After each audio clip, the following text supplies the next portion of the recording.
Graça e paz, irmãos.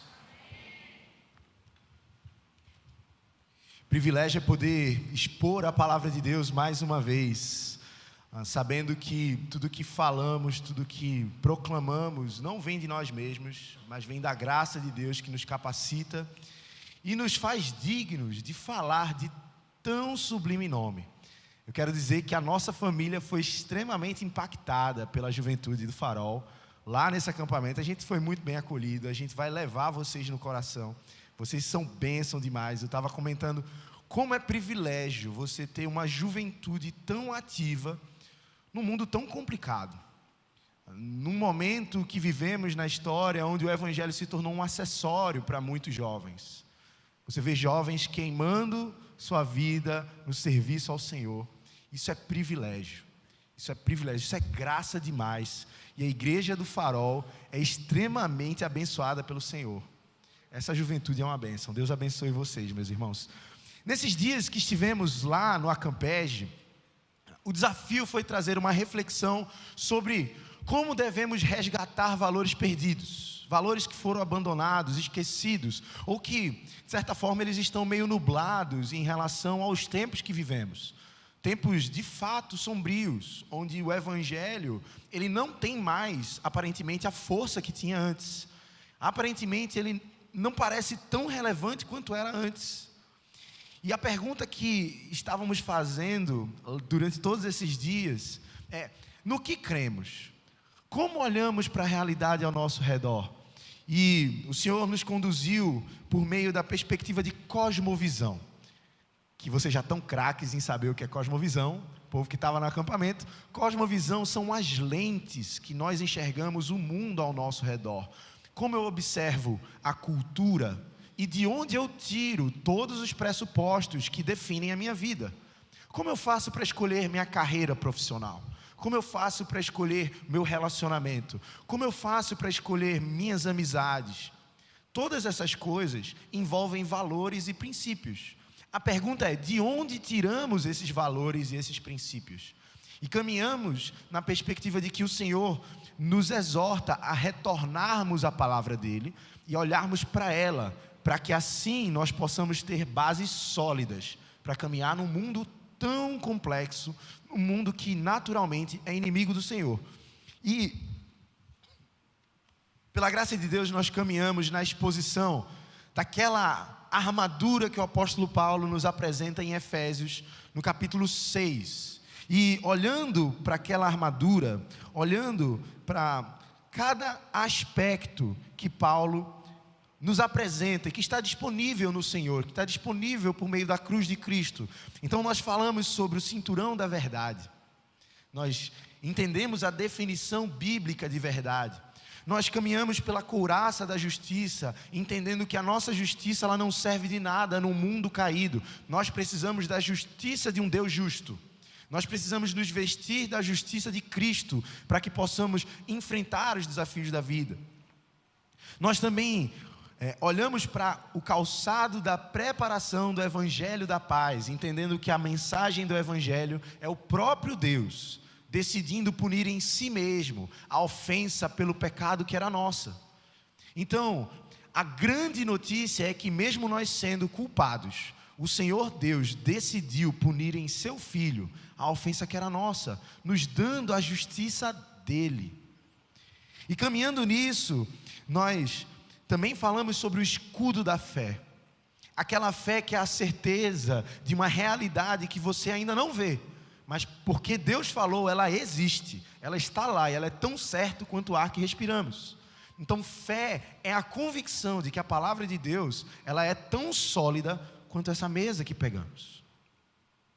E hoje pela manhã nós falamos do capacete da salvação e falamos sobre como a grande batalha que travamos hoje é na nossa mente.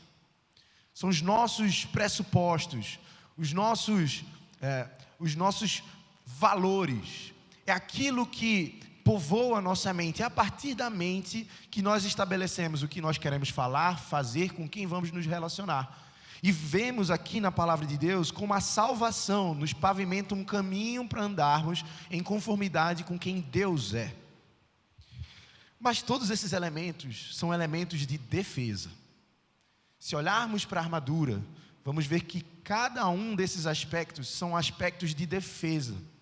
E olhando só para esses, é possível que pensemos que somos chamados somente para sobreviver nesse mundo, para passarmos a grande parte do nosso tempo nos defendendo e chegar no fim do caminho com o mínimo de avarias possíveis na armadura. Mas quando chegamos no último elemento dessa armadura, nós entendemos que não. O Senhor não nos chama para sermos passivos e apenas nos defendermos no mundo mal. Porque, por fim, Ele apresenta a espada do Espírito, que é a palavra de Deus. E é esse o valor que eu queria trazer à tona aos acampantes da Campege, mas à Igreja Presbiteriana do Farol nessa noite. O Senhor nos convoca a restaurarmos a centralidade das Escrituras na nossa vida. Porque por meio da palavra de Deus é que nós podemos não só resistir às investidas de Satanás, mas avançar na expansão do Evangelho do Senhor. É por meio da palavra de Deus que nós não só sobrevivemos a uma cultura caída, mas nós podemos propor uma nova forma de enxergar o mundo. Eu não preciso passar pela faculdade sofrendo e morrendo até que chegue o dia que eu vou receber o diploma e finalmente eu posso respirar. Não, o Senhor nos chama para sermos sal e luz, para darmos tempero nesse mundo, para iluminarmos esse mundo, para chegarmos no lugar onde as trevas imperam e dissiparmos essas trevas por meio da palavra de Deus. Eu queria convidar os irmãos a abrir a Bíblia em Neemias, no capítulo 8. Porque quando falamos sobre sermos ativos numa sociedade má, numa sociedade perversa, existe uma palavra que precisamos trazer à mente, e essa palavra é avivamento. Ao longo da história tivemos muitos movimentos de avivamento, onde um povo que aparentemente estava esquecido do poder de Deus, de repente, começa a relembrar valores esquecidos. De repente, esse povo começa a olhar agora para um Deus que fortalece. E eles param de olhar para uma circunstância X ou Y, que pode trazer dificuldade, sofrimento ou tristeza. E eles começam a olhar para um Deus que fortalece. E a partir disso, eles começam a entender que se Deus é a sua força, meu irmão, ninguém é mais forte que você. Se o Senhor é a sua força, ninguém é mais forte que você. E o contexto de Neemias é um desses contextos. O povo estava quebrado, o povo estava falido, o povo tinha sido levado para cativeiros, e a cidade de Jerusalém estava destruída. Mas pela graça de Deus, Deus levanta Esdras e Neemias para reconstruírem os muros. E o Senhor, de uma forma milagrosa, vai dando autorização para que eles voltem para a cidade e para que eles estabeleçam a cidade santa ali. Para que eles possam reconstruir os muros. Para que eles possam novamente voltar ao lugar de adoração e fazer isso com confiança, porque o próprio Deus estava direcionando eles para aquele lugar. E se olharmos tanto o livro de Esdras quanto de Neemias, a gente vai ver que eles enfrentaram muitas dificuldades. Mas algo acontece aqui nesse capítulo 8. E eu creio que o que acontece nesse capítulo 8 é o que precisa acontecer nos nossos dias e continuar acontecendo por todo o tempo. Um dos lemas da igreja reformada é que nós somos reformados, sempre reformando. Nós precisamos constantemente voltar às Escrituras, olhar para o que a palavra de Deus diz e entender por meio dela se estamos fazendo o que deveríamos fazer ou não. Prossigamos na leitura a partir do verso 1 do capítulo 8 de Neemias. Diz assim: em chegando o 7º mês, e estando os filhos de Israel nas suas cidades, todo o povo se ajuntou como um só homem na praça, diante da porta das águas. E disseram a Esdras, o escriba, que trouxesse o livro da lei de Moisés, que o Senhor tinha prescrito a Israel. Esdras, o sacerdote, trouxe a lei perante a congregação, tanto de homens como de mulheres e de todos os que eram capazes de entender o que ouviam. Era o primeiro dia do 7º mês. E leu no livro diante da praça que estava à fronteira à porta das águas, desde a alva até o meio-dia, perante homens e mulheres, e os que podiam entender. E todo o povo tinha os ouvidos atentos ao livro da lei. Esdras, o escriba, estava num púlpito de madeira, semelhante a esse que a gente tem aqui agora. Ele estava num púlpito de madeira, que fizeram para aquele fim. Estavam em pé junto a ele, à sua direita, Matitias, Sema, Anaías, Urias, Ilquias e Maazéias. E à sua esquerda, Pedaías, Misael, Malquias, Assum, Asbadana, Zacarias e Mesulão. Esdras abriu o livro à vista de todo o povo, porque estava em cima deles, abrindo-o ele. Todo o povo se pôs em pé. Esdras bendisse o Senhor, o grande Deus, e todo o povo respondeu: Amém, Amém. E levantando as mãos, inclinaram-se e adoraram o Senhor com o rosto em terra. E Jesua, Bani, Serebias, Jamim, Acube, Sabetai, Odias, Maazeias, Quelita, Azarias, Josabade, Anã, Pelaías e os levitas ensinavam o povo na lei. E o povo estava no seu lugar. Leram o livro da lei de Deus claramente, dando explicações de maneira que entendessem o que se lia.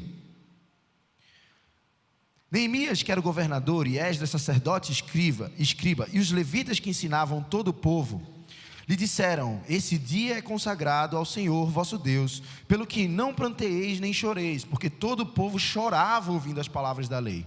Disse-lhe mais: ide, comei carnes gordas, tomai bebidas doces e enviai porções aos que não têm nada preparado para si, porque esse dia é consagrado ao nosso Senhor. Portanto, não vos entristeçais, porque a alegria do Senhor é a vossa força. Os levitas fizeram calar todo o povo, dizendo: calai-vos, porque esse dia é santo, e não estejam contristados. Então todo o povo se foi a comer, a beber, a enviar porções e regozijar-se grandemente, porque tinham entendido as palavras que lhes foram explicadas. No dia seguinte, ajuntaram-se Esdras, o escriba, os cabeças das famílias de todo o povo, os sacerdotes e os levitas, e isso para atentarem nas palavras da lei. Acharam escrito na lei que o Senhor ordenara, por intermédio de Moisés, que os filhos de Israel habitassem em cabanas durante a festa do 7º mês, que publicassem e fizessem passar pregão por todas as suas cidades e em Jerusalém, dizendo: saí ao monte e trazei ramos de oliveira, ramos de zambujeiros, ramos de murtas, ramos de palmeiras e ramos de árvores frondosas, para fazer cabanas, como está escrito. Saiu, pois, o povo, trouxeram os ramos e fizeram para si cabanas, cada um no seu terraço, e nos seus pátios, e nos átrios da casa de Deus, e na praça da porta das águas, e na praça da porta de Efraim. Toda a congregação dos que tinham voltado do cativeiro fez cabanas e nelas habitou, porque nunca fizeram assim os filhos de Israel, desde os dias de Josué, filho de Num, até aquele dia. E houve muito grande alegria. Dia após dia, leu Esdras o livro da lei de Deus, desde o primeiro dia até o último, e celebraram uma festa por 7 dias. No 8º dia houve uma assembleia solene, segundo o prescrito. Vamos orar mais uma vez? Senhor Deus, obrigado pela Tua palavra. Obrigado porque é por meio dela que entendemos quem o Senhor é e quem nós somos. É por meio dela que empunhamos uma espada que nos ajuda a desbravar caminho em meio a uma sociedade corrupta. É por meio dessa palavra que sobrevivemos, mas também propomos no mundo mal como viver uma vida que agrada ao Senhor. Fala aos nossos corações nessa noite, em nome de Jesus, amém. Um texto bastante extenso, 18 versículos, mas são versículos bem grandes, com os nomes aí que, se você estiver pensando em colocar no seu filho, essa lista aqui é bem interessante, você procurar um nome aí para botar, certo? Meu nome é Hércules, então meu pai não olhou para as escrituras para botar o meu nome, mas às vezes eu penso que foi melhor, porque se tivesse olhado para um desses nomes aqui, talvez fosse mais complexo. O que é que a gente vê nesse texto aqui? O povo estava vindo de cativeiro, eles estavam trabalhando na reconstrução dos muros. Mas nesse dia, no 7º mês, algo aconteceu. E esse algo que aconteceu gerou o maior avivamento daquela época no povo de Deus. Veja, quando pensamos em avivamento, sobretudo o senso comum, se pensa em movimentos que são muitas vezes até barulhentos demais, movimentos que apelam para questões ultrasensoriais, movimentos que apelam muito mais para experiências pessoais do que para experiências coletivas, movimentos que apelam para revelações que são muito particulares.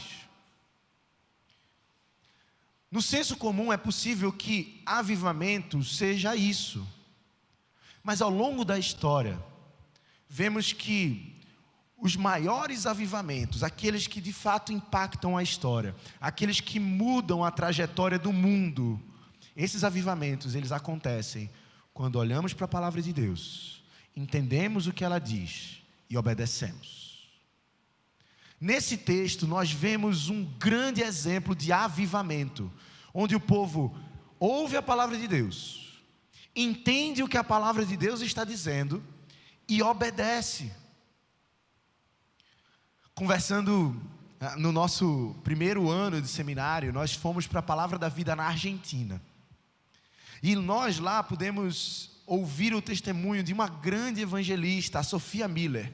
Eu não sei quantos de vocês conhecem esse nome, mas ouvindo sobre o testemunho dela, alguém perguntou: Sofia, como você decidiu ser missionária? Como foi que aconteceu? Como foi o seu chamado?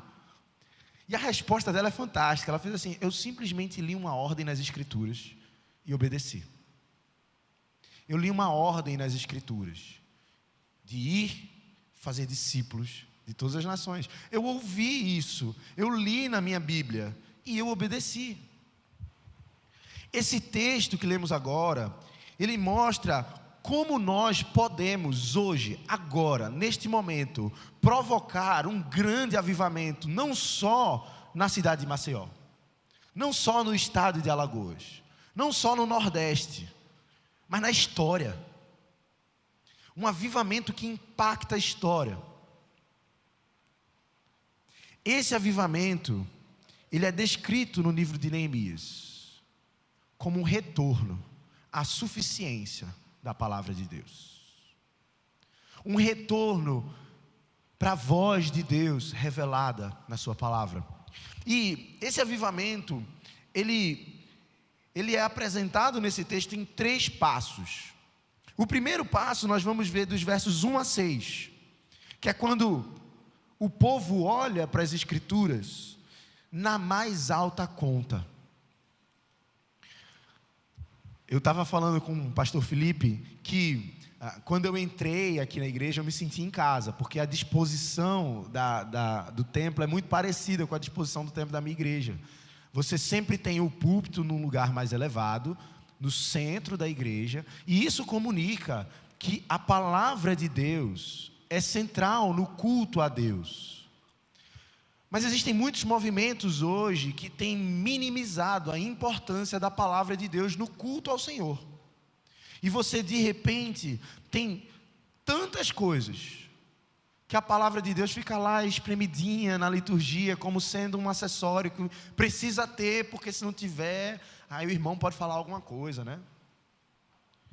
O primeiro avivamento, ele começa quando olhamos para a palavra de Deus como a voz do próprio Deus. Quando olhamos para a palavra de Deus como algo sublime demais. Olha o que acontece. Nos versos 1 a 6, quando chega o dia, os homens, eles se juntam como um só, todos no mesmo propósito, em pé, na praça. E aí quando o livro da lei é lido, quando Esdras começa a ler, todos estavam lá, e quando ele começa a ler, ele lê da manhã, veja, da alva, do nascer do sol, até o meio-dia. Imagina que sermão potência. Rapaz, de manhãzinha, sim, o sol nasceu, o pessoal se reuniu, começou a leitura das Escrituras. E Esdras foi lá, e foi lendo, e foi lendo, e foi lendo, e deu a hora do almoço, meu irmão. E Esdras estava lá lendo, e o povo em pé, ouvindo. Olha que maravilha. Quando a gente vai lá para o Novo Testamento, a gente vê um sermão parecido com esse. A gente vê o apóstolo Paulo pregando numa casa, lá em Atos, e tinha um jovem Eutico sentado na janela. Eu lembrei da música que a gente estava cantando ontem, sentado na janela. Tinha um jovem sentado na janela, e Paulo, ele se estende, ele se empolga, e ele vai lá e ele prega, e o jovem dorme na janela, e ele cai da janela, e ele morre. Aí Paulo vai lá, ressuscita o jovem, volta e continua pregando até de manhã. Pense, acho que eu vou pregar igual o Paulo aqui, até de manhã, botar um jovem sentado ali em cima. Veja, irmãos, o verdadeiro avivamento começa quando nós olhamos para a palavra de Deus na mais alta conta, porque é por meio dela que nós percebemos quem nós somos. A Bíblia, ela tem um retrato muito real, muito cru de quem nós somos. É um retrato muito duro.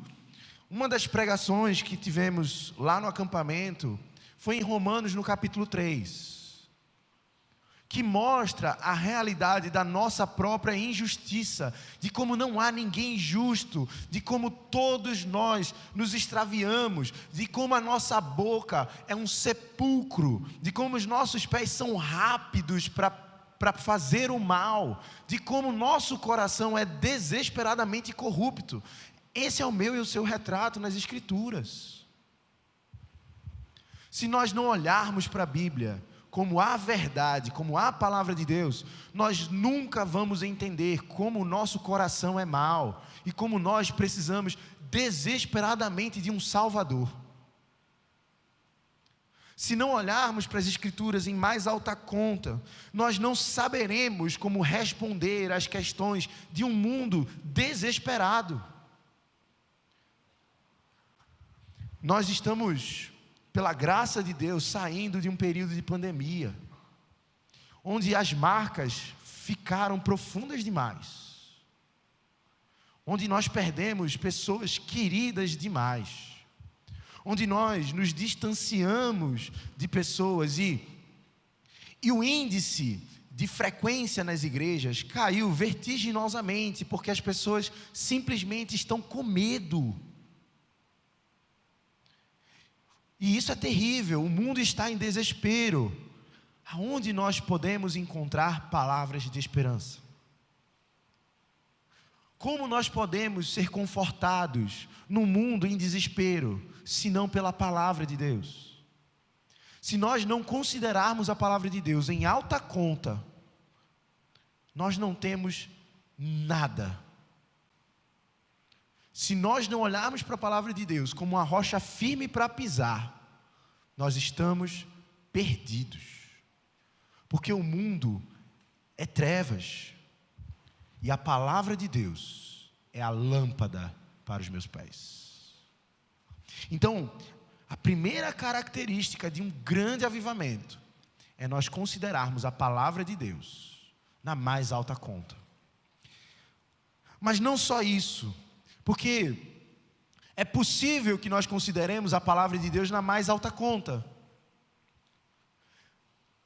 Mas tem um trecho lá em Atos que é muito peculiar. O Espírito transporta Filipe, ele está evangelizando num lugar, e o Espírito transporta Filipe, e ele se encontra com um eunuco, que está lendo a Bíblia. Aquele eunuco, ele tinha um desejo de conhecer a palavra de Deus, ele tinha a Bíblia em alta conta, mas a pergunta de Filipe, ela é fundamental, porque ela também apresenta uma carência nos nossos dias, porque Filipe chega para aquele eunuco e pergunta: você está entendendo o que você lê? E a resposta do eunuco é extremamente sincera: como eu posso entender se não há quem me explique?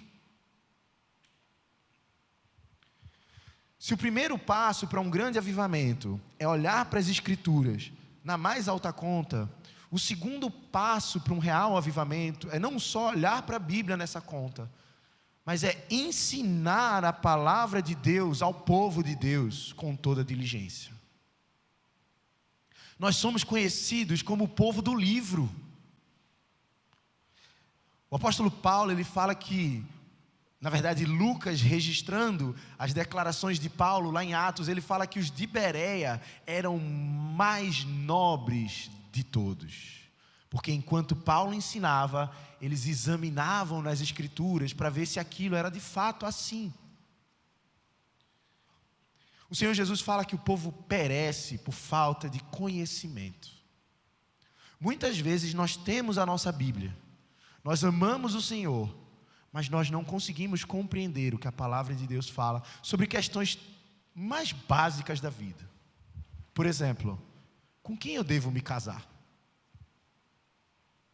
Qual curso universitário eu devo seguir? Eu devo ou não devo ir à igreja? Eu devo dar o dízimo?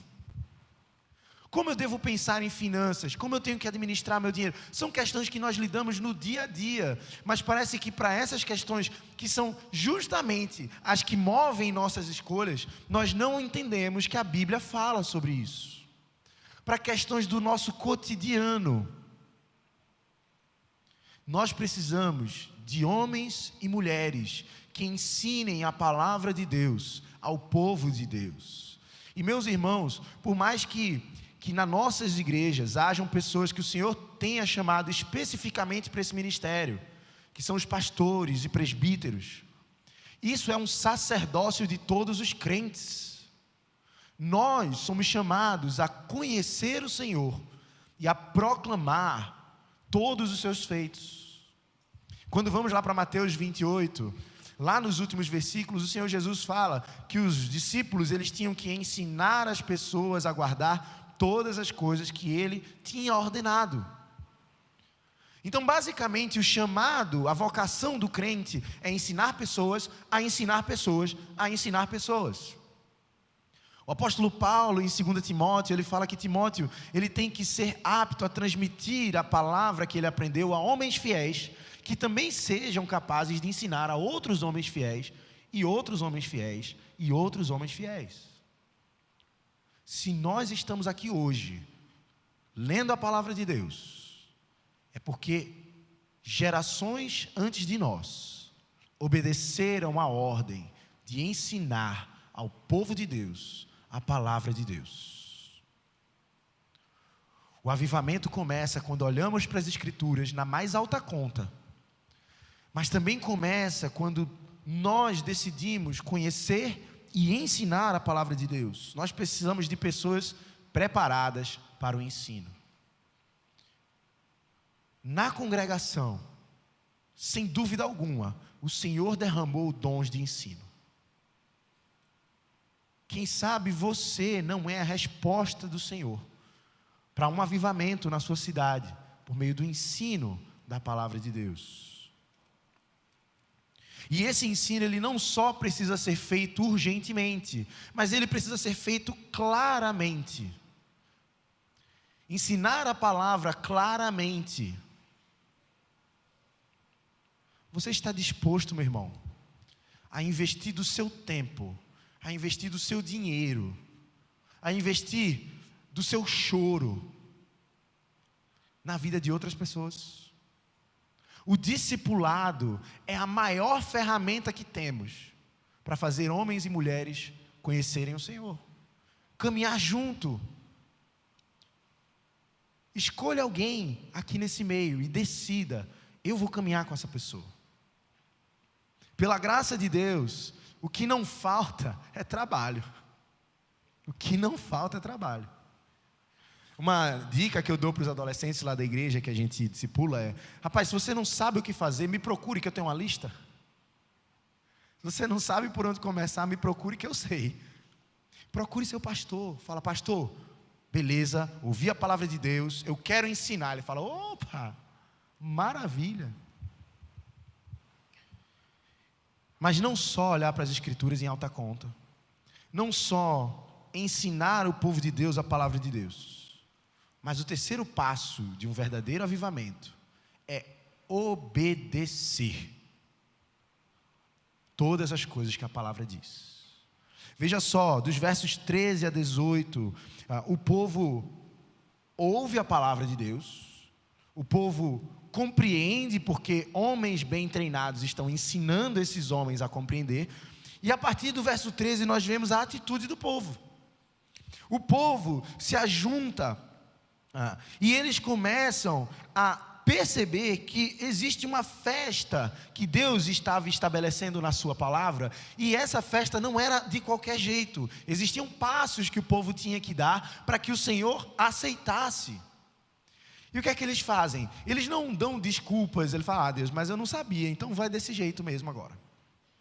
Não, eles se movimentam agora para obedecer a palavra de Deus. Quando olhamos para o livro dos reis, nós vemos a história do rei Josias, tão jovem, um adolescentezinho, que ao se deparar com a desobediência do povo, porque o livro da lei estava perdido, olha só a que ponto o povo tinha chegado, o livro da lei estava perdido. E aí quando o livro da lei é encontrado, e o sacerdote começa a ler, e o rei Josias começa a perceber que estavam andando longe do Senhor, ele manda parar tudo. Ele fala, para tudo, está tudo errado. Nós precisamos obedecer ao Senhor, clamar ao Senhor, nos humilharmos diante do Senhor, para que Ele tenha misericórdia de nós, porque estávamos vivendo uma vida errada. O avivamento começa quando olhamos para a palavra de Deus, temos ela em alta conta, a ponto de olharmos para a nossa vida e não colocarmos em xeque os princípios que a Bíblia ensina, mas colocarmos em xeque os princípios que eu tenho levado à minha vida. Eu não tenho que questionar os princípios que Deus revelou na sua palavra, eu tenho que questionar a forma como eu tenho levado a vida, como eu tenho tratado a minha esposa, como eu tenho tratado o meu filho, como eu tenho tratado meu marido, como eu tenho tratado meu patrão, como eu tenho tratado meus filhos. Porque muitas vezes nós nos escondemos atrás de, mas você não sabe como é a minha vida. É possível, esposa, que você tenha um marido abusivo. É possível que você tenha um casamento ruim. É possível que você tenha um pai que seja agressivo. É possível que você tenha um filho rebelde. Mas a palavra de Deus nos orienta a nos refugiarmos no Senhor, a descansarmos nele, a confiarmos nele e, sobretudo, a obedecermos a Ele e confiarmos que Ele é soberano sobre todas as coisas. Nós precisamos entender que eu não devo julgar ou escolher qual parte da Bíblia eu devo obedecer. Eu não preciso ser o árbitro das Escrituras, eu não tenho autoridade para isso. Na verdade, a Bíblia é a autoridade sobre a minha vida. E deixa eu contar uma coisa para você: obedecer às Escrituras vai lhe trazer desconforto, porque cada passo que damos em direção ao Senhor é um passo que damos para longe de um sistema que odeia o Senhor. E esse sistema vai fazer de tudo para acabar conosco. Lemos hoje pela manhã, jovens, eu vos escrevi porque sois fortes. A palavra de Deus está em vocês e tendes vencido o maligno. A linguagem que João usa lá, de pais, filhinhos, jovens, como eu estava falando hoje pela manhã, fala da totalidade do corpo de Cristo. Então aqui nós temos filhinhos, pais e jovens. Mas a verdade é que Deus derramou da sua graça sobre a sua igreja, de forma que nós temos tudo o que precisamos para ouvir a palavra de Deus, entender a palavra de Deus e obedecer a palavra de Deus. Se todas as coisas faltarem, que a palavra de Deus continue sendo o nosso alimento. Algumas perguntas para reflexão e eu já caminho para o final.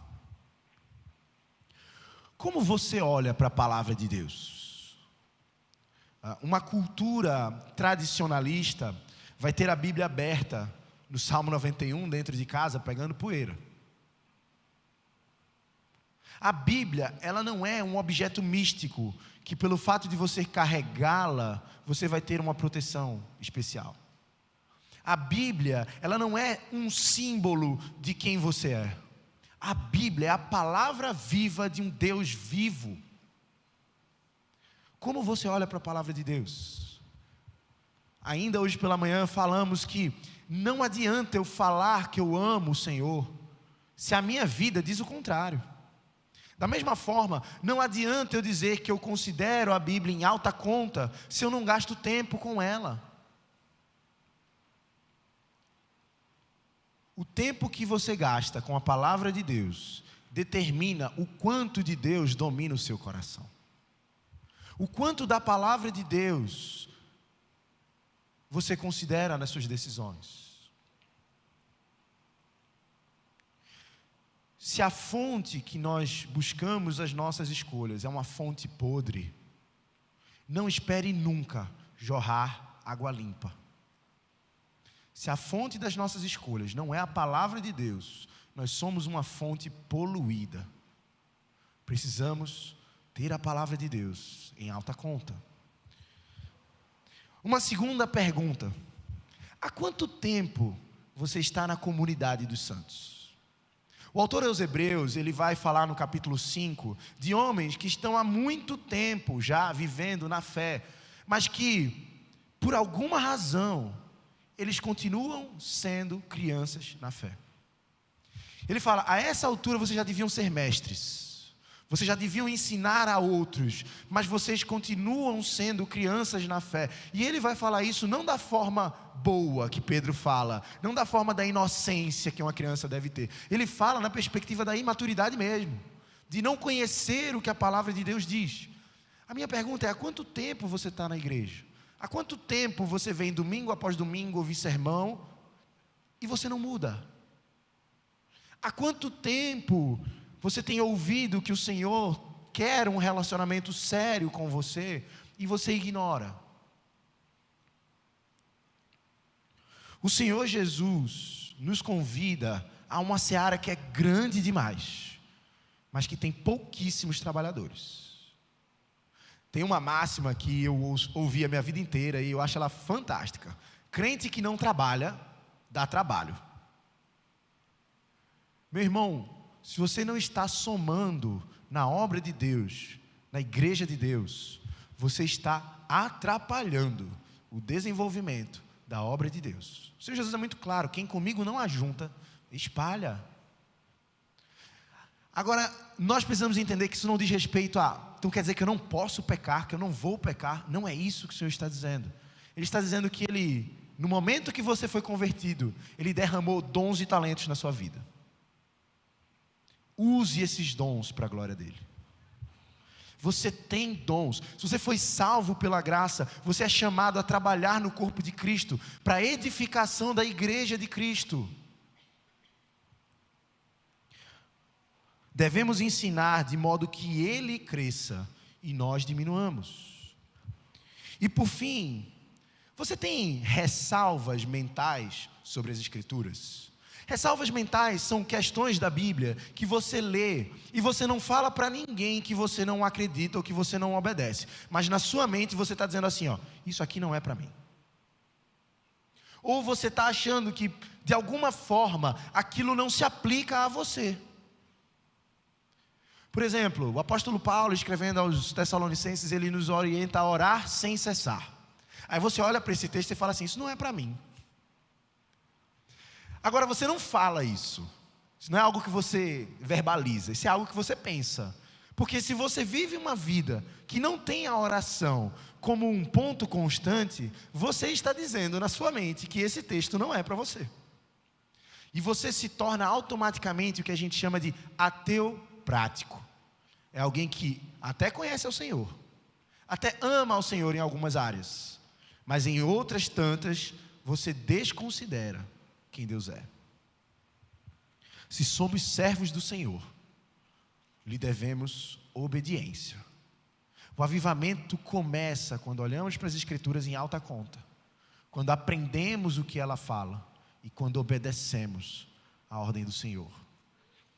Que nós possamos embanhar a espada do Espírito, que é a palavra de Deus, considerando ela como a lâmpada para os nossos pés.